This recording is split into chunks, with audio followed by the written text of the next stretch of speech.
नालायक लड़के, तेरे भैया ने तुझे छूट दे रखी है तो इसका मतलब तू कुछ भी करेगा। किससे पूछ के तूने पैसे लगाए थे? सारे पैसे बर्बाद कर दिए ना। भाभी, आपकी हिम्मत कैसे हुई मेरे पति पे हाथ उठाने की? हाँ देख, तू बीच में मत बोल। छोटी है, छोटी बनकर रहे। ये हम दोनों का निजी मामला है। हाँ तो क्या हो गया? गलती तो सबसे होती है ना। इसका मतलब ये थोड़ी है कि आप इन पे हाथ उठा दोगी। देख, तू इस घर में अभी नई नई आई है। समझा लो अपनी बीवी को कि इस घर में ज्यादा ना बोले। शीतल चुप हो जाओ, भाभी है वो मेरी। अरे तुम चुप करो। 24 घंटे भैया भाभी भैया भाभी। अरे भैया भाभी है तो इसका मतलब ये थोड़ी है कि तुम इनकी सुनते रहोगे। माँ बाप थोड़ी है तुम्हारे। और एक बात बताओ, सबके सामने इन्होंने तुम्हारे पे हाथ उठा दिया, कल को बाहर ऐसे हाथ उठा दिया तो क्या इज्जत रह जाएगी तुम्हारी? इस घर की बड़ी बहू मैं, जेठानी हूँ इसकी। मुझसे बदतमीजी से बात करने की कोई जरूरत नहीं है। इस घर में हमारा राज चलता है। बदतमीजी करने वाले ना आपने काम किया है भाभी। आज तो आपने मेरे पति पे हाथ उठा दिया, आगे से उठाया ना तो सोच लेना क्या होगा। तुम चुप रहो। भाभी, इसकी तरफ से मैं आपसे हाथ जोड़ के माफी मांगता हूँ। आज के बाद ऐसी गलती कभी नहीं होगी। आज के बाद अगर तूने कहीं भी पैसे लगाए अपने भैया से बिना पूछे तो मुझसे बुरा कोई नहीं होगा। आगे से ऐसा कभी नहीं करूंगा भाभी, माफ करना।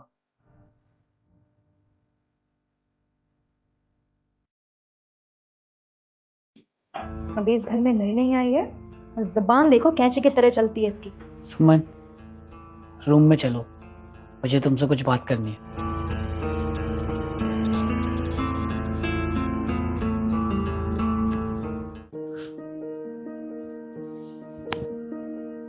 हाँ बोलो, क्या बात करनी है? एक बात बताओ, जो भी तुमने अक्षय के साथ किया, क्या वो सही था? हाँ तो सही तो किया मैंने, और क्या करती। जब मैंने देखा कि तुम्हारा भाई गलत राह पे जा रहा है तो उसको सीधा भी तो हम ही करेंगे ना। क्यों, कुछ कहते क्यों नहीं हो आप? सब कुछ सुनते क्यों रहते हो, बर्दाश्त क्यों करते हो? कोई बात नहीं, भाभी है वो। भाभी है तो क्या हो गया? ऐसे हाथ नहीं उठा सकती है वो तुम पे। देखो, अब वो छोटा नहीं रहा। जब तुम नई नई इस घर में आई थी तब वो स्कूल में पढ़ता था। अब उसकी शादी हो गई है, उसकी बीवी है। अगर उसकी बीवी के सामने तुम उसे थप्पड़ मारोगी तो कैसा लगेगा? और वो तुम्हारी इज्जत करता है, इसलिए उसने कुछ नहीं बोला। अगर वो सबके सामने कुछ बोल देता फिर क्या करती तुम? और उस वक्त मैंने तुमसे इसलिए कुछ नहीं बोला क्योंकि मैं नहीं चाहता था कि बात और बढ़े। देखो, मैं तो तुमसे बस यही कहूँगा, हमारा एक छोटा सा परिवार है। बिखरने में ना सिर्फ 1 सेकंड लगता है और एकजुट होने में पूरी जिंदगी निकल जाती है। उन्होंने ऐसे ही नहीं मारा, गलती थी मेरी और गलत कर रहा था मैं। तो क्या मारेंगी? अरे समझा भी तो सकती थी प्यार से।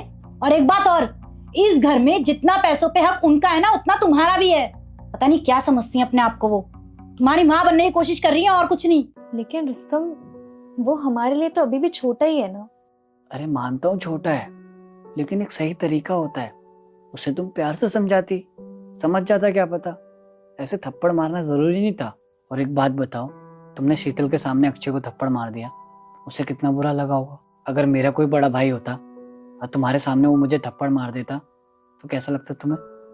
नहीं, मुझे बुरा लगेगा। और मैं मानता हूँ तुम अक्षय की परवाह करती हो और उसकी भलाई के लिए तुमने उस पर हाथ उठाया, लेकिन तरीका बहुत गलत था। तुम्हें ऐसे हाथ नहीं उठाना चाहिए था, तुम्हें उसे प्यार से समझाना चाहिए था।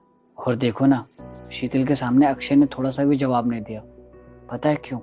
क्योंकि वो समझता है कि छोटी छोटी तकरार में परिवार टूट जाता है।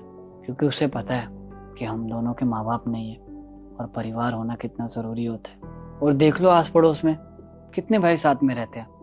नहीं रहते, सब अलग अलग रहते हैं। क्यों? क्योंकि इन्हीं छोटी छोटी चीज़ों से परिवार टूट जाता है। मैं तुम्हें यही समझाना चाह रहा हूँ। और मैंने देखा है, मुसीबत के वक्त कोई काम नहीं आता, अपना परिवार ही काम आता है। इसलिए मैं चाहता हूँ कि ऐसी कोई गलती ना करें हम जिससे हमारा परिवार बिखरे। क्योंकि हम दोनों ही तो इस घर के बड़े हैं ना, तो हमें ही समझना पड़ेगा। देखिए, मैं मानती हूँ कि मैंने गलत किया, लेकिन तुम ही सोचो, अब तक हमने उसे अपने बच्चे की तरह पाला है। मैं उसे अपने बेटे की तरह मानती हूँ। और अगर हमारा बेटा कहीं गलत काम करेगा, पैसे सट्टे पे लगाएगा, तो एक माँ क्या करेगी? तुम ही बताओ। मैं उन्हें अपने माँ बाप की तरह मानता हूँ। जब भी मैंने किसी चीज की जिद की भैया से, तो भाभी ही थी जिन्होंने मेरा पूरा साथ दिया। और जब मैंने तुमसे शादी करने के लिए कहा तो भैया मान नहीं रहे थे, भाभी ने ही उन्हें मनाया था। वो हमेशा मेरे लिए अच्छा ही सोचती है। अरे मानता हूँ गुस्से में तुमसे हाथ उठ गया, लेकिन उसका सॉल्यूशन भी तो है। प्यार से उसे सॉरी बोल दो, उसे अच्छा लगेगा और शीतल को भी अच्छा लगेगा। लेकिन देखो शीतल, तुम इस घर में नहीं आई हो तो मेरी एक बात कान खोलकर सुन लो। भैया भाभी मेरे लिए माँ बाप की तरह है, और माँ बाप बच्चे को गलती करने पर डांटते भी है, उन्हें मारते भी है। और हाँ, अगर तुम्हें यहाँ रहना है तो जितनी इज्जत मैं उनकी करता हूँ तुम्हें भी उतनी ही करनी पड़ेगी। शायद सही कह रहे हो तुम। मेरा उस पे हाथ उठाना बहुत गलत था। मैं